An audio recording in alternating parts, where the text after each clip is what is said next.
یہ سب سلطان باہو والا رحمہ اور اسی طرح کے کافی بزرگوں کے کچھ اقوال ایسے ہوتے ہیں جو سمجھ سے ماورا ہوتے ہیں.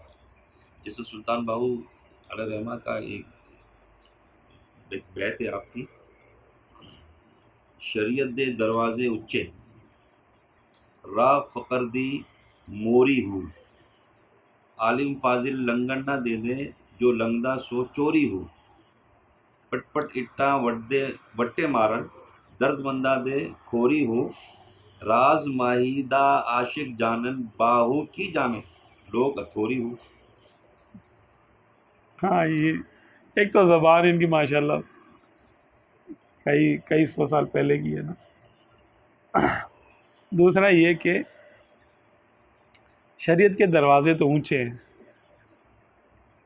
تو راز کی باتیں جاننے کے لیے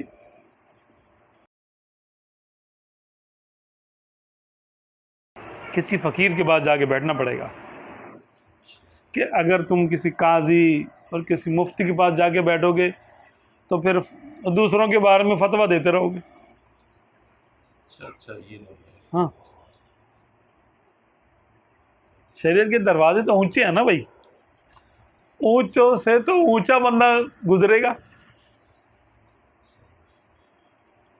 وہ تو میرے بس میں نہیں ہے.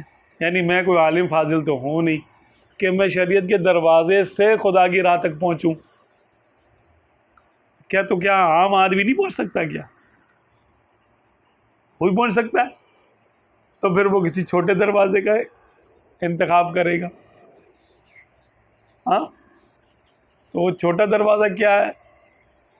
وہ موری کہتے ہیں، وہ قلعے کی دیوار میں وہ حصہ جہاں بارش کا پانی جہاں سے باہر آتا ہے، وہ نالا نمائی کے جس میں بارش کا پانی آتا ہے اس کو موری کہا جاتا ہے. تو بھائی اگر میں نے اندر جانا ہی ہے، اب دروازے پہ تو دربان بیٹھے ہوئے ہیں، پوچھتے ہاں نمازیں پوری ہے تیری؟ اچھا سے یہ مراد. ہاں، نمازیں پوری ہے تیری، روزے پورے ہیں، اخلاق کیسا ہے، یہ ہے، خدا سے ملنے جا رہا ہے تو بھائی کچھ زینت اختیار کرو، کچھ کرو، شریعت کے تقاضے ہیں پورے کرو. اب وہاں سے تو میں جا نہیں سکتا کیونکہ شریعت کا راستہ بھی خدا تک ہی جاتا ہے، لیکن وہاں ایک تو وہ شاہراہ ہے، اور یہ کہ وہ راہ راست صراط مستقیم ہے، اور راہ لمبی ہے کیونکہ اس میں مشقت نہیں ہے زیادہ، آسان رستہ ہے، اب چلے جاؤ کوئی مسئلہ نہیں، کسی سے پوچھنے کی بھی ضرورت نہیں ہے. آپ کو تھوڑا سا علم کافی ہے، نماز پڑھو، روزہ رکھو، حج زکوٰۃ، سیدھے سادہ مسلمان. وقت آئے حج کر لو، وقت آئے زکوٰۃ دے دو، وقت آئے اپنی نماز پڑھ لو، بس کاروبار حلال طریقے سے کر لو، بچوں کو حلال طریقے سے پال لو، آسان طریقہ. رب نے جو دیا اس پہ راضی ہو جاؤ، سیدھا سیدھا رستہ ہے. ایک وہ ہے کہ جو بادشاہ کے محل کو جا رہا ہے لیکن وہ ہے رستہ شاہراہ پہ نہیں ہوگا، وہ تھوڑا پیچھے سے ہی ہوں کر کے گلیوں میں سے گھوم گھوم کے جاتا ہے، جہاں رازداروں کو لے کے جائے. سرنگ ہے سمجھ لو. اب بادشاہ کے محل میں جانے والی سرنگ جو ہے اس میں تو پھر بھیج بدل کے جا سکتا بندہ، وہ بھی کسی کا ہاتھ پکڑ کے. نہیں، فرمایا کہ یہ فقر کا رستہ یہ ہے کہ جو بادشاہ کے دربار میں کھلے گی یہ سرنگ کمرہ خاص میں، لیکن ہر بندہ نہیں جا سکتا یہاں سے. تو جس کو جانا ہے وہ چوری چوری جائے گا، یعنی چھپ چھپ کے جائے گا. لوگوں کو نہیں بتائے گا میں جا رہا ہوں، میں یہ کرنے جا رہا ہوں. بادشاہ کے دربار پکڑ لیں گے، چل بھی تو کہاں جا رہا ہے ادھر. یہ اٹا مارے ہاں، اپنے آپ کو چھپائے گا نا وہ،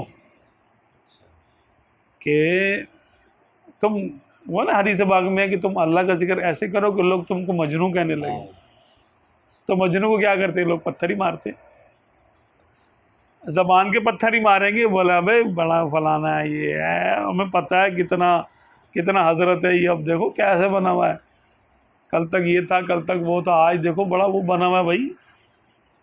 ہاں، اچھا بعض لوگ ایسے ہوتے ہیں کہ جو لوگوں کی ملامت سے بچنے کے لیے جہاں جاتے ہیں وہاں ویسے ہی ہو جاتے ہیں، انہی کی طرح کے ہو جاتے ہیں، تو اس یعنی ہمت نہیں کرتے وہ کہ میرے دوست ایسے ہیں یار، اب میں ان کے سامنے مولوی بنوں گا تو بولیں گے یہ وہ ہے کہ پتھر مار رہے ہیں، ملامت کے تیر برسا رہے، تو بننا پڑے گا۔ ہاں، جیسے جس کے ساتھ بیٹھے ویسے ہی ہو گئے، کس لیے کہ وہ اس کی تکلیف نہیں برداشت کر پا رہے، اینٹوں کی تکلیف، طنز کے نشتر برداشت نہیں کر پا رہے۔ نہیں، یعنی اگر اللہ کو بندہ راضی کرنا چاہے تو پھر باقیوں سے کیا لینا دینا، کہ باقی خوش ہوں گے نہیں ہوں گے، یہ کبھی نہیں خوش ہوں گے آپ سے۔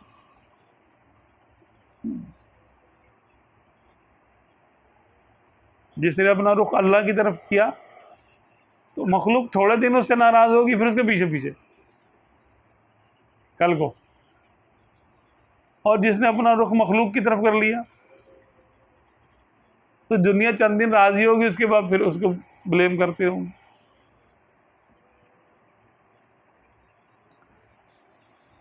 ہاں یہ بھی ہے کہ جان بوجھ کے بھی لوگوں کو اپنا تکلیف نہ دے اپنی زبان سے، ہاتھ پاؤں سے، یہ نہیں کہ خواہ مخواہ میں اب وہ اینٹیں نہیں مار رہے تو ہم اینٹیں مارنا شروع کر دیں گے، یہ نہیں۔ ہم اپنے آپ کو نیک سمجھ رہے ہیں، ہم بول رہے ہیں ابے تم جیسے ہو، تم نے نماز پڑھی، تم نے ابے جمعے کو تو روزہ رکھ لے، رمضان ہے، ہم ان کو شروع ہو جائے کہ ہم روزہ رکھ رہے ہیں، ہم نماز پڑھ رہے ہیں، ہم نے عمرہ کر لیا، ہم نے حج کر لیا، ہم اتنی زکوٰۃ دیتے ہیں۔ اب تو بھائی کسی پر تو احسان نہیں کیا، اپنے پہ کیا جو کیا، آپ کو ملے گا نا اس کا بدلہ، تو دوسرا بل کیوں دے بھائی؟ آپ اپنی نعمت میں سے کسی کو کل کچھ دو گے، آپ ہی کو ملے گی نعمت